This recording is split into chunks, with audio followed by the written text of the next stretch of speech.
नमस्कार, cloud web India news में आपका स्वागत है। मैं हूं आपके साथ प्रिया धीर। आइए जानते हैं इस स्पेशल रिपोर्ट के बारे में।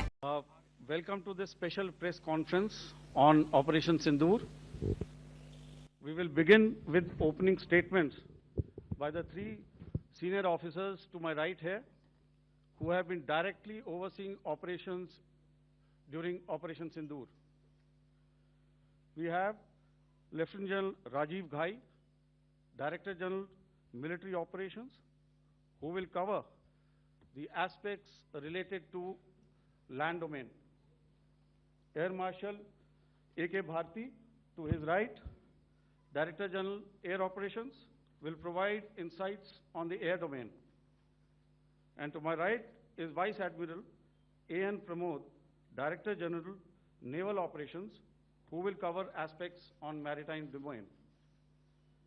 Following their briefings, we will move on to the question answer session. I now request the DGMO to commence the opening brief. Thank you, Sandeep. A very good evening to all of you, ladies and gentlemen. You are all by now familiar with the brutality and the dastardly manner in which 26 innocent lives were prematurely terminated at Pahalgam on the 22nd of April. When you combine those horrific scenes and the pain of the families that the nation witnessed with numerous other recent terrorist strikes on our armed forces and defenseless civilians, we knew that the time had arrived to make yet another compelling statement of our resolve as a nation. Operation Sindoor was conceptualized with a clear military aim to punish the perpetrators and planners of terror and to destroy their terror infrastructure.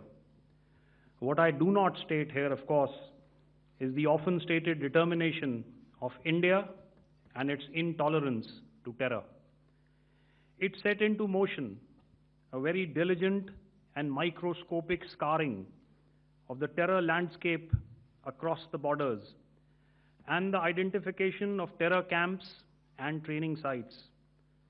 The locations that emerged were numerous, but as we deliberated more, we realized that some of these terror hubs were now bereft of any presence and had preemptively been vacated, fearing retribution from us.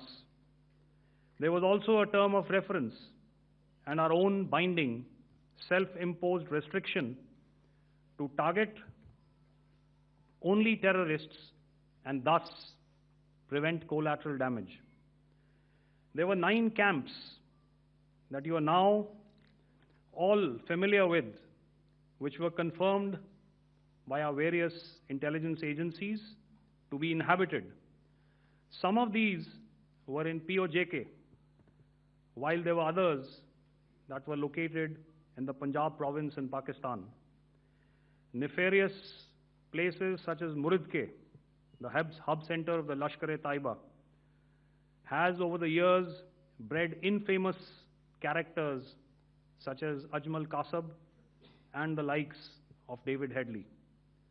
What followed was a careful scrutiny of each of these sinister locations, their layout, configuration, even the type of construction in each structure, and the terrain obtained around these. This was with an obvious intent to deduce and identify the exact vector that was required for their neutralization, as also the eyes in the sky that we would send up to ensure that we brought back evidence that we had indeed targeted what we set out to. The precise images of these engagements on that fateful and historical night have already been showcased during the first press statement on the 7th of May that was helmed by our Foreign Secretary. I have no doubt in my mind that we achieved total surprise, and those strikes across those 9 terror hubs left more than 100 terrorists killed, including high-value targets such as Yusuf Azhar, Abdul Malik Rauf, and Mudassir Ahmed that were involved in the hijack of IC-814 and the Pulwama blast. The line of control was also violated soon after by Pakistan, and the erratic and rattled response of our enemy was apparent from the number of civilians, inhabited villages, and religious sites such as Gurudwaras that were unfortunately hit by them, leading to a sad loss of lives. The Indian Air Force played a major part in these strikes by engaging some of these camps, and the Indian Navy provided wherewithal in terms of precision munitions. The Indian Air Force obviously had their assets up in the sky, and I will here request Air Marshal Bharti, the Director General of Air Operations, to detail for you the methodology that the men in blue adopted to successfully manifest this mission. Thank you, Rajiv. A very good evening, ladies and gentlemen. It indeed is a difficult time that we have to come here like this and brief you. We could have done without this, but we had no choice. As the DGMO has detailed, the event was precipitated by the dastardly act at Pahalgam. The sequence of events have already been detailed. We carefully selected the targets, and out of the 9 selected targets, the target systems that were given to the Indian Air Force were the notorious training camps at Bhavalpur and Muridke, these being further from the international boundary. Through critical target system analysis, we analyzed what was to be done to annihilate these targets and plan to engage these targets with precision air-to-surface guided munitions so as to avoid collateral damage. The modalities of planning process I will not go through at this instant. However, what I would like to show you is the results that we achieved through our targeted airstrikes. Could I have the second slide, please?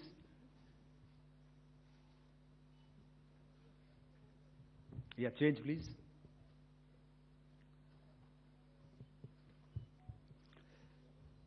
Okay.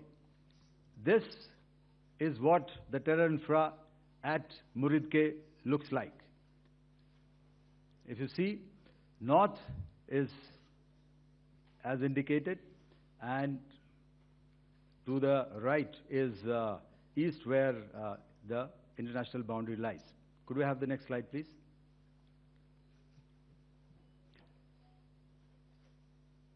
Orientating. Just go back to one slide. Okay. Please have a look at this red building, the series of buildings out here,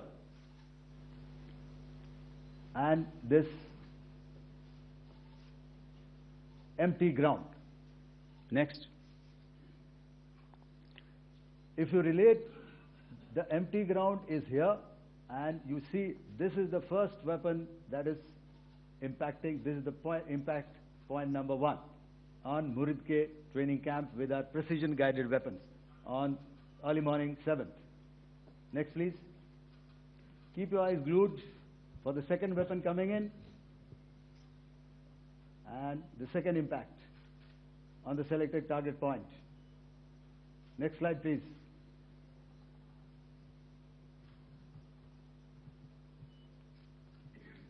Third weapon, third impact. Continue. And fourth weapon, fourth impact. So through these targeted and precision targeting, we addressed the target at Muridke, which was the terrain infrastructure. Can you hear me? All right. Okay, I'll come closer to the mic. Now we go to the next target, which is the Bhavalpur training camp. Next slide, please. Okay, just wait. So the effect, if you see, the impact point, if I can point out, this is the impact point. The ammunition has gone through the roof and it has created a blast inside, the photographs of which you would have, all of you would have seen. And the red building, after that, there was this double-story building. It has been completely decimated by precision targeting. Next, please. The target system, which was in the north, a series of buildings. I will show you how it looked. Next. Completely destroyed by our precision targeting. Next. Now coming to Bhavalpur, this is the target complex that we are dealing with, a fairly large target complex. So we had to carefully choose the points that we needed to address, which were high value and which would meet our stated objectives of eliminating the terrorists. I would like to draw your attention to this red canopy, and in relation to that, I would cover the targets. One target system is a series of buildings here, other one here, and other one out here. Next slide, please.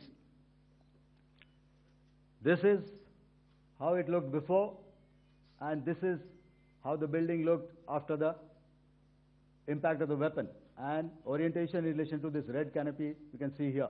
Next, please. Before, next, and after. The roofs have completely collapsed. Next. This is the target system. Next. Precision targeting, and we have achieved our objectives here. Next. All right. So that was what we did on the 7th. Our objective was to address these two terrorist camps, and that we did with precision. And thereafter, we maintained a robust air defense posture, because remember, our objective was to target the terrorists and terrorist infrastructure, not any other infrastructure, not the Pakistani military, not the Pakistani any other infrastructure. So that is what we have maintained on the 7th of May. However, what we saw in the evening of 7th of May, we were saturated with a raid of Pakistani unmanned aerial vehicles and small drones. And these came in waves in our civilian areas, over our military installations, and all of them were successfully intercepted. Few of them did manage to land. However, there was not much damage that they did. And we have our robust counter-US hard kill and soft kill systems which did the job. However, the difference here was that we had targeted the terrorists. The adversary now has targeted our civilians and the military infrastructure. So it had to be responded to. So in a quick and calibrated response, that very night, we struck their radar installations at Lahore and close to Gujranwala, the LYT installation, to indicate to him that we are ready, yet we do not want to escalate. Our fight was with the terrorists and not with the Pakistani military establishment. Thank you.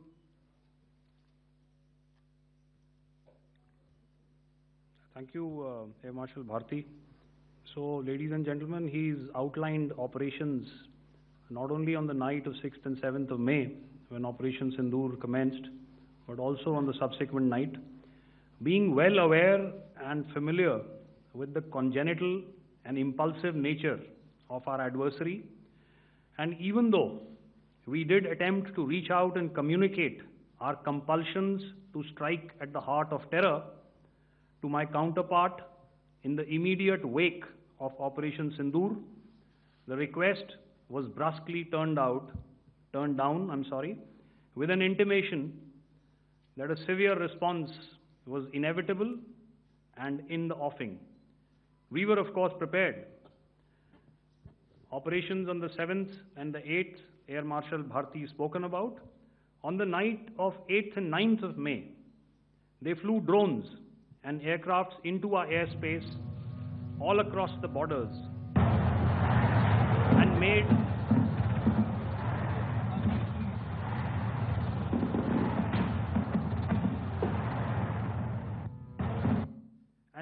largely unsuccessful attempts to target numerous military infrastructure.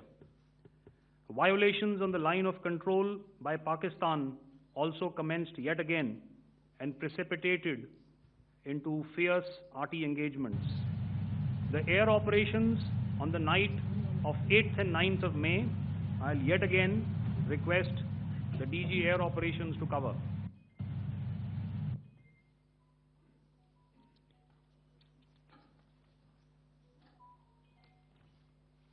So I just covered what happened on the night of 7th and 8th. What we found that on the night of 8th and 9th, starting as early as 22:30 hours, our cities had a mass raid of drones, unmanned aerial vehicles, UCAVs, starting right from Srinagar, going down right up to Nalia. It was a mass raid in waves, and it was relentless. However, we were prepared, and our air defense preparedness ensured that there is no damage on ground or to any of the intended targets that the enemy might have planned for. The difference between 7th night and 8th night was that on 7th night, he sent in his Jihad class of UAVs, however, these UAVs can go some distance, they are armed. However, on the 8th, less numbers of armed UCAVs were there or UAVs were there, and more numbers of quadcopters, maybe for surveillance or just for harassment of civilians. This continued till midnight. Our air defense preparedness ensured that there was no damage, that he wanted to up the ante, and he wanted a fight, and we were up to the task. In a measured and calibrated response, we once again targeted his military installations, which included his SAM sites at Malirkant. This also included his surveillance radar sites at Lahore and close to Gujranwala. These were suitably addressed, and thereafter his drone attacks continued even till morning, which we countered, and during the daytime there was some respite. Here I would like to bring out another aspect. What we found was that while the drone attacks were being launched from somewhere close to Lahore, enemy had allowed his civilian aircraft to also continue to fly out of Lahore. Not only his own aircraft, but international passenger aircraft, which is quite insensitive, and we had to exercise extreme caution, even at the cost of some tactical disadvantage, to ensure that there is no damage to any of the civilian aircraft. And this was also brought out in our press briefing during the day. On land, we also undertook certain measures, such as deployment of air defense and electronic warfare assets to establish an integrated grid with the Indian Air Force and I have seen and heard some of you wax eloquent about the benefits of such an architecture when it comes to negating and combating air intrusions. We also carried out deployment to include movement of our forces in the land, sea, and air domains. The night of the 9th and the 10th of May saw similar intrusions by drones and aircrafts, and this time there was a concerted effort to target airfields and some very, very important logistic installations, albeit yet again unsuccessful and denied gallantly and efficiently, I must say, by the integrated Indian Air Force and Indian Army Air Defense. We further strengthened our deployment and also initiated some pressure points to send a very clear and unambiguous message to the other side to desist from any misadventures on land. Some of the airfields and dumps saw repeated attacks in waves from the air. All were thwarted. The Pakistan Army has reported to have lost approximately 35 to 40 personnel in artillery and small arms firing on the line of control between the 7th and the 10th of May. What the other side had probably also not reckoned with was the speedy and precise turnaround and hit back by the Indian Air Force. And I will yet again ask Air Marshal Bharti to speak about these significant and game-changing strikes. I will thereafter request Vice Admiral Pramod, my colleague and Director General of Naval Operations, to tell us about some very telling naval maneuvers in the Arabian Sea that exerted pressure on the night of 9th and 10th of May. Over to you, sir. Thank you. Commencing about 2000 hours, that is 8 p.m. local time, on 8th of May, several Pakistani unmanned aerial systems, drones, combat vehicles attacked multiple IF bases. These included Jammu, Udhampur, Pathankot, Amritsar, Bhatinda, Nal, Dalhousie, Thois, Jaisalmer, Uttarlai, Falodi, Nalia. These were almost simultaneous and they came in waves. All our AD guns and other systems were waiting for them. All these waves were neutralized by our trained crew using the air defense systems that they have, and also some of them were utilized using our legacy systems like Pechoras and IF Summer, which we have recently acquired. And some were neutralized by the Garud snipers. There was no damage on ground from these incursions and these mass raids, if I could call them, from the Pakistani side. However, following these relentless attacks on our air bases, on our forward positions, and on our civilian targets, this was time to convey some message to our adversaries. And therefore, a decision was taken to strike where it would hurt. And towards that, in a swift, coordinated, calibrated attack, we struck his air bases, command centers, military infrastructure, air defense systems across the entire Western Front. The bases we struck include Chaklala, Rafiki, and mind you, Chaklala is Islamabad, Rahim Yar Khan, Sakar, sending a clear message that aggression will not be tolerated. This was followed by strikes at Sargoda, Bholari, Jacobabad. We also struck the C2 centers at Murid, the UAE complex at Murid, Rafiki, radar at Chunia, which I will show you, Rahimyar Khan Airfield and the unmanned combat aerial vehicle hangar at Sakar.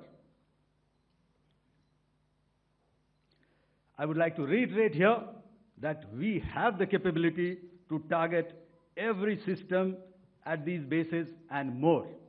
However, it was only a measured response to instill good wisdom to our adversary to refrain from further escalation. IF's response was directed only at military installations, avoiding civilian and collateral damage. I would now like to show you some of the effects that have been achieved as a result of our air operation.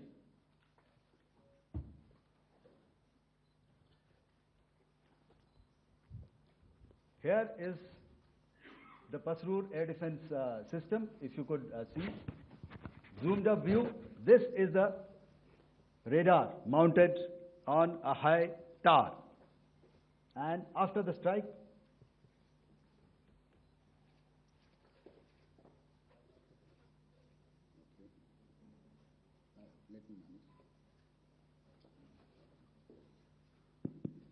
thank you. Can you hear me? Yeah, thank you. And after the strike, this is what has happened. This radar has been taken out, completely burnt. Next slide, please. The Chunia air defense radar, which was taken out on 7th and 8th. This is the radar site. A blown up photograph, once again, on a tower. Not very clear, but what you see very clearly is the after effect after we have struck. The radar head has been completely decapitated. Next slide, please. Arifwala air defense radar. In this complex, you see how it looked before, blown up image, and after really blown up. Next. Now coming to Sargodha airfield. Remember, this is one of their important airfields wherein they have a lot of assets, F-16s, other assets which they keep getting, training institutes. And we have stuck this airfield. It is not, if you zoom in here, then one impact point here on the runway and second impact point of our weapon, precision weapon on the runway. And if you see this blown up, repairing going on. Same here. Next. Rahimyar Khan. This is the area we have struck. A deep strike out here and one complex here. So this is how it looked before, and the same. You see a big crater, another crater here, and this complex after strike neutralized. Next. Chaklala airfield, Noor Khan, once again a major air base, a lot of their logistic assets out here. This was the chosen complex that we intended to strike and convey a message. Next slide, please. This is how it looked before, and this is how it looked after our strike. Next. Sakar. We chose the radar site at Sakar. This is the radar site, and after it was struck, this is the aftermath, completely burnt out. Next, please. Aircraft shelter. This is how it looked before the strike, and this is how it looked after the strike. The roof of the buildings completely caved in and burnt. Next. Ballari airfield, aircraft hangar. This is how it looked before, and this is how it looked after the precision strike. Next. Jacobabad, aircraft hangar, and this is how it looked after. Next. So what I'm trying to convey here, ladies and gentlemen, is to start with, our fight was neither with the Pakistani military nor with anybody else who's there on the other side. Our fight was with the terrorists. We neutralized the terrorists That we selected to be neutralized, and thereafter we only maintained the air defense posture. However, we were relentlessly pounded by waves after waves, night after night, by his UCAVs, by his drones, and by his other unmanned aerial systems. And that left us with no choice but to retaliate, and yet our retaliation was calibrated, it was graduated, and it was proportionate. Thank you.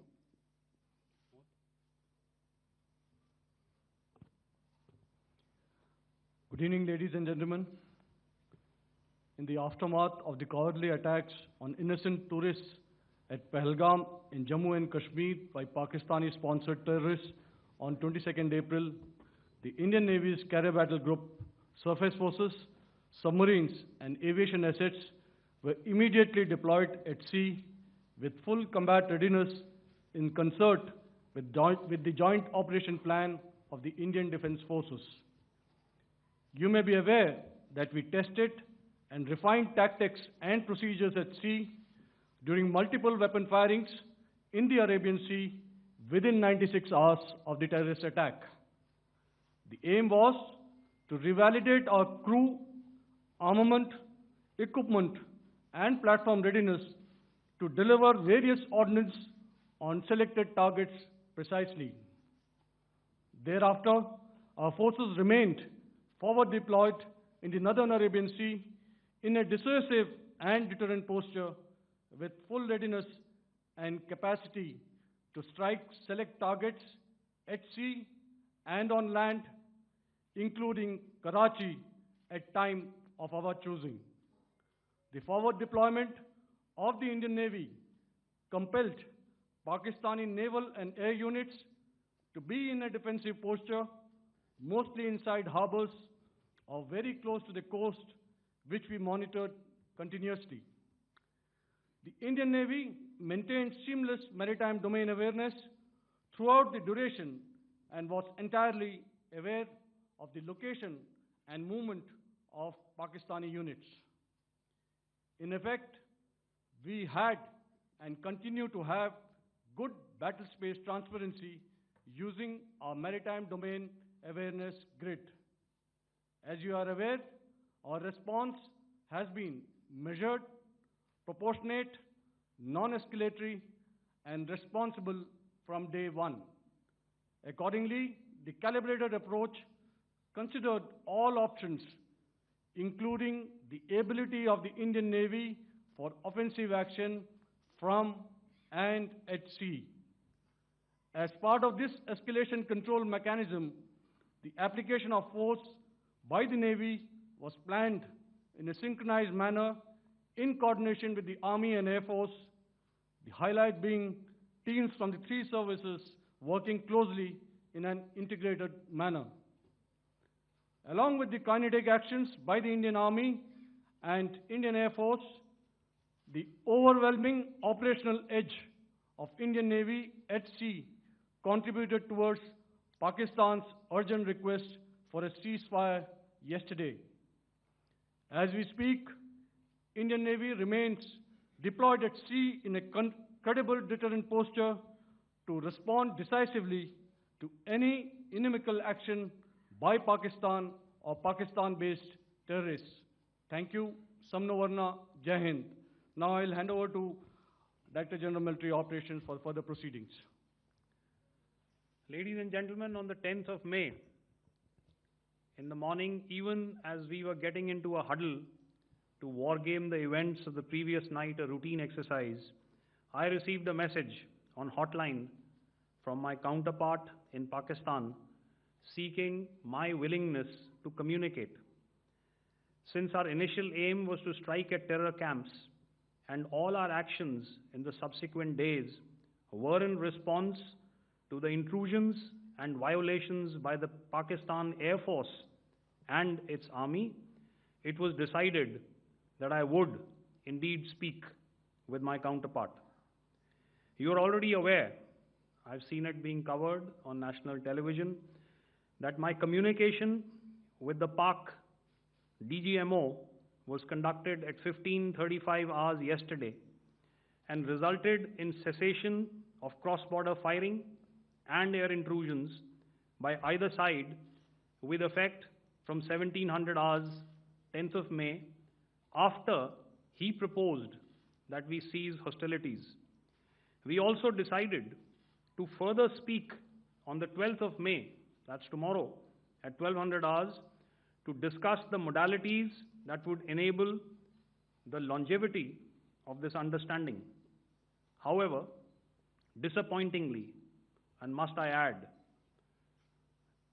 expectedly, it took only a couple of hours for the Pakistan Army to violate these arrangements by cross-border and across the line of control firing, followed by drone intrusions across the expanse of the Western Front through last night and in the early hours of the morning today.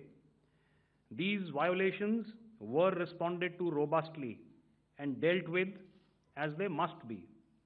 We have earlier today sent another hotline message to my counterpart highlighting these violations of the understanding between the DGMOs on the 10th of May and our firm and clear intent to respond to these fiercely and punitively, if repeated tonight, subsequently, or later.